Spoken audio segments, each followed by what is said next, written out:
जय हिंद प्यारे बच्चों, स्वागत करते हैं अपने प्यारे से यूट्यूब चैनल एजुकेशन प्रो 2.0 में। तो बच्चों, हम लोग जैसे कि पढ़ रहे हैं एनसीईआरटी क्लास 9 की बुक। तो हम लोग चैप्टर 1 का 1.2 तक पढ़ चुके हैं। तो आज हम पढ़ेंगे 1.3। दोस्तों, इसमें प्रश्न में दिया गया है, निम्नलिखित भिन्नों को दशमलव रूप में लिखिए और बताइए कि प्रत्येक का दशमलव प्रसार किस प्रकार का है।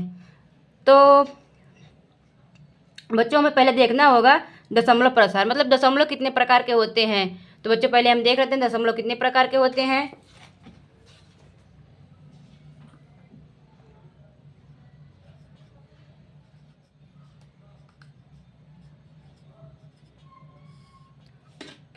तो बच्चों, दशमलव दो प्रकार के होते हैं, एक शांत दशमलव, एक अशांत दशमलव।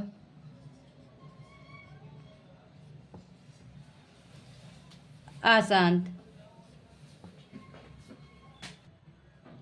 तो बच्चों, जैसे कि हमने देख लिया कि दशमलव दो प्रकार के होते हैं, शांत और अशांत, और ये हमारा पहला क्वेश्चन है। तो इसको सॉल्व करना है हमें। तो देखिए बच्चों, जैसे इसमें दिया है 36 को 100 से भाग देना है। तो यहाँ कर लेते हैं 36 को 100 से भाग। तो बच्चों, ये 100 से भाग देना है तो एक बार में मतलब कि ये तो जाएगा नहीं, तो हमें यहाँ दशमलव लगाना पड़ेगा। तो यहाँ पर हम दशमलव लगाने के बाद यहाँ एक जीरो बढ़ा लेते हैं। उसके बाद 100 से करेंगे भाग तो 3 बार में जाएगा 300 हो जाएगा हमारा। तो यहाँ 60 बच जाएगा। तो बच्चों, हम यहाँ दशमलव लगाए हैं तो यहाँ एक जीरो बढ़ा लेते हैं। तो ये हमारा 6 बार में चला जाएगा। तो ये हमारा 0 0 उतर जाएगा बच्चों। तो हमारा हो गया ये। यहाँ दशमलव लगा, इसके आगे हम 0 लगा सकते हैं। तो ये हमारा हो जाएगा 0.36। तो बच्चों, ये हमारा हो गया शांत दशमलव। शांत दशमलव, ये शांत दशमलव प्रसार हो गया बच्चों। और यही हमारा आंसर हो जाएगा इसका।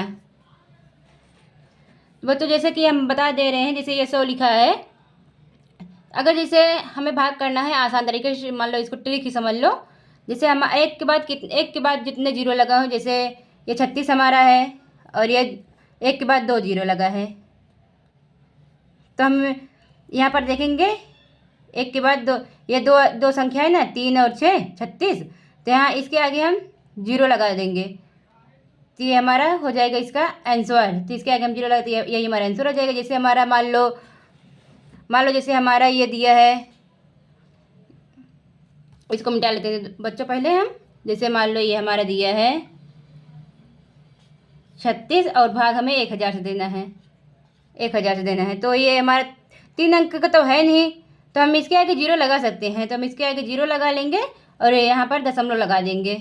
तो ये देखिए बच्चों, ये हमारा आंसर हो जाएगा। तो ऐसे ही हम कर सकते हैं।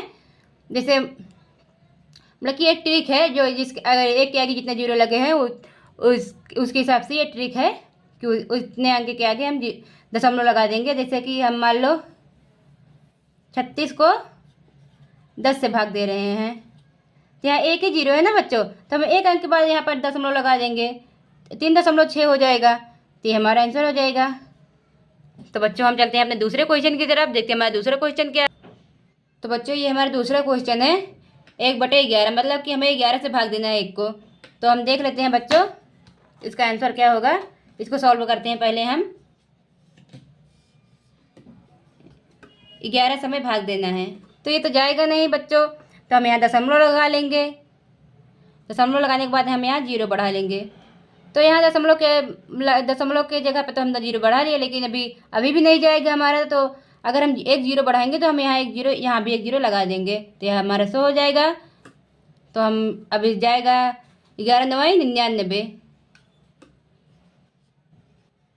तो बच्चों, हमारा ये आ जाएगा, यहाँ पर एक आ जाएगा। तो हम यहाँ दशमलव लगाए तो एक 0 लगा ही सकते हैं बच्चों। तो हम एक 0 लगा लिए, लेकिन अभी भी नहीं जाएगा। तो हम एक 0 और बढ़ाने के लिए हमें यहाँ एक 0 और लगाना पड़ेगा। तो हम यहाँ एक 0 और लगा लेते हैं। तो हमारा 100 हो जाएगा। तो 11 9 99।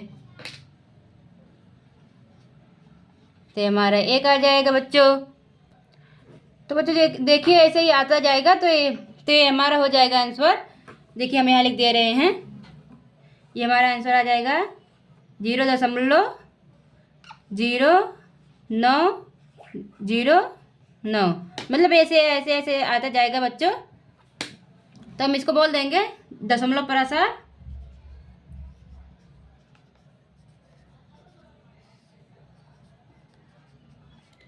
दशमलव प्रसार हमारा। तो बच्चों जैसे 0.909 है तो हम इसके ऊपर बार भी लगा सकते हैं। तो हम एक बार लगा देंगे तो ये हमारा हो जाएगा दशमलव प्रसार हमारा शांत एवं आवृत्त है। मतलब कि वो बार बार रिपीट हो रहा है ना, वही देखिए 0.909 तो हम बार लगा देंगे तो ये हमारा आंसर हो जाएगा दोस्तों। तो बच्चों हम अपना देखते हैं तीसरा क्वेश्चन। हमारा तीसरा क्वेश्चन क्या है? तो बच्चों हमारा तीसरा क्वेश्चन है 4 सही 1/8। तो हमें इसको देख लेते हैं। पहले इसका क्या हो जाएगा, 8 चौक 32, 32 और 1 33। तो ये हमारा 33/8 हो जाएगा। तो बच्चों हमें इसको भाग देना है।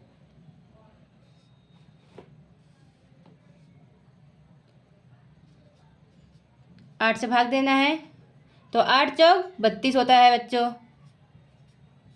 तो हमारा ये यहाँ 1 आ जाएगा। उसके बाद हम यहाँ अब नहीं कटेगा तो यहाँ दशमलव लगा लेते हैं। तो इसके बाद यहाँ 0 उतार लेंगे, लगा लेंगे बच्चों। तो हमारा हो जाएगा 8 × 8। हमारा 2 बच जाएगा। तो यहाँ दशमलव लगाई है तो हम यहाँ 0 उतार लेंगे, 0 लगा लेंगे। तो हम यहाँ 0 लगा लिए हैं। तो 8 दूनी 16।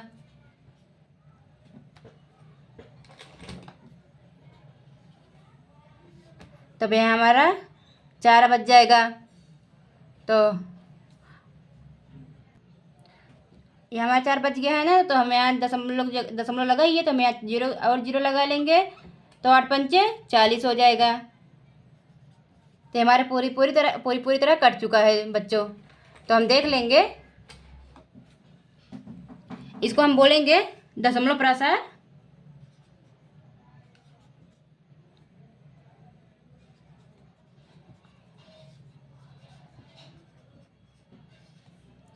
दशमलव प्रसार यहाँ पर हमारा शांत हो जाएगा। यही बच्चों हमारा यही आंसर आ जाएगा। ये जो आया है ये यहाँ पर हम लिख दे रहे हैं फिर से 4.125। यही हमारा आंसर हो जाएगा। इसका दशमलव प्रसार हमारा शांत है। तो बच्चों देखते हैं अपना नेक्स्ट क्वेश्चन क्या है। तो बच्चों हमारा नेक्स्ट क्वेश्चन है 3 सही सॉरी बच्चों 3/13 है। तो हम यहाँ देख लेते हैं कि इसका आंसर इसका क्या होगा। इसको पहले सॉल्व करते हैं हम। 13 से भाग देते हैं तो जाएगा नहीं। तो यहाँ दशमलव लगा लेंगे तो यहाँ 0 बढ़ जाएगा हमारा। तो बच्चों हमने यहाँ दशमलव लगा लिया। तो अब देखेंगे 13 दूनी 26। तो हमारा यहाँ 4 बच जाएगा। तो फिर से हम यहाँ 0 लिख लेंगे। उसके बाद 13 39 हो जाएगा हमारा। हमारा यहाँ 1 बच जाएगा। फिर से हम यहाँ 0 लगा लेंगे। तो ये अभी तो जाएगा नहीं। तो हम यहाँ हमें 1 0 बढ़ाना पड़ेगा। यहाँ 0 बढ़ा लेते हैं। तो हमारा हो जाएगा 13 × 7 = 91। तो हमारा यहाँ आ जाएगा 9। अब फिर से हम यहाँ 0 लगा लेते हैं। तो अब आ जाएगा तो बच्चों हमारा आ जाएगा 13 × 6 = 78। अब घटा लेंगे इसको तो हमारा 12 आ जाएगा। यहाँ लिखना भूल गए थे।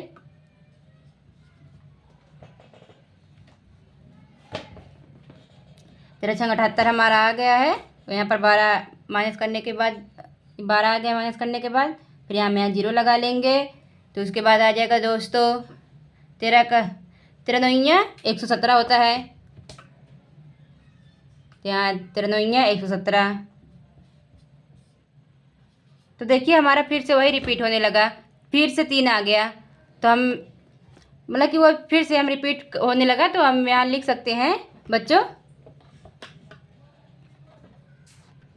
तो बच्चों इसका आंसर आ जाएगा 0.230769। तो ये रिपीट हो रहा है ना, तो इसके ऊपर हम बार लगा लेंगे, तो ये हमारा हो जाएगा दशमलव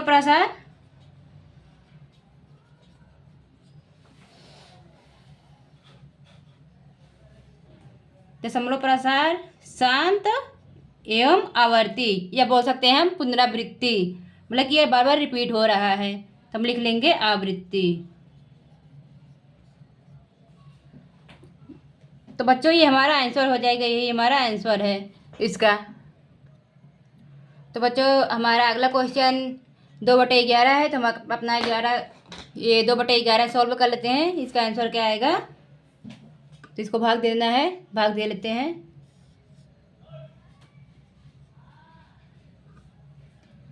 तो ये हमारा जाएगा नहीं, तो हम यहाँ दशमलव लगा लेंगे, तो यहाँ 0 बढ़ जाएगा, तो हमारा ये हो जाएगा 11 51 11, तो ये हमारा 9 आ जाएगा।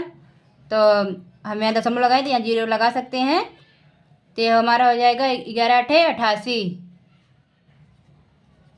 तो ये हमारा 2 आ जाएगा घटाने पर। देखिए बच्चे जहाँ से चालू किए थे वहाँ वही फिर आ गए, मतलब ये पुनरावृत्ति होगी। तो चलो सोल्व करके आगे देख लेते हैं हम लोग कि आगे क्या होता है फिर से। तो यहाँ हम 0 लगा लेंगे, तो ये हो जाएगा हमारा 11 51 11,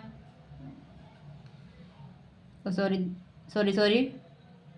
बच्चों सॉरी, यहाँ पर 11 लिखना था हमें, 18 लिख दिए। तो ये हमारा हो जाएगा 11, तो यहाँ फिर से हमारा 9 आ जाएगा, तो फिर हम 0 लगा लेंगे, तो ये फिर से हमारा हो जाएगा 11 8 88, तो हमारा फिर से 2 आ जाएगा। तो मतलब कि हम कह सकते हैं कि इसकी पुनरावृत्ति हो रही है, मतलब कि ये बार बार रिपीट हो रहा है। तो हम इसका आंसर हमारा आ जाएगा 0.1818। तो बच्चों हम यहाँ पर इसको लिख सकते हैं ना 0.18 और इसके ऊपर बार लगा लेते हैं, तो इसका मतलब हो जाएगा कि ये दशमलव प्रसार हमारा शांत एवं आवृत्ति है, आवृत्ति या पुनरावृत्ति लिख सकते हैं बच्चों, तो यही हमारा आंसर आ जाएगा। तो देखते हैं अपना नेक्स्ट क्वेश्चन। हमारा नेक्स्ट क्वेश्चन क्या है, तो बच्चों ये हमारा नेक्स्ट क्वेश्चन है, तो ये आपके लिए होमवर्क रहेगा, क्योंकि हमने इतने सारे क्वेश्चन बता दिए हैं, तो उसके हिसाब से आप ये वाला क्वेश्चन कर ही लोगे, तो ये हमारा HW हो जाएगा। ये अपना घर के लिए अपना होमवर्क कर लेना, ये हम अपने नेक्स्ट वीडियो में पूछेंगे आपका आंसर आया कि नहीं। तो ओके दोस्तों चलते हैं, फिर मिलेंगे, टाटा बाय बाय, फिर मिलते हैं अपने नेक्स्ट वीडियो में।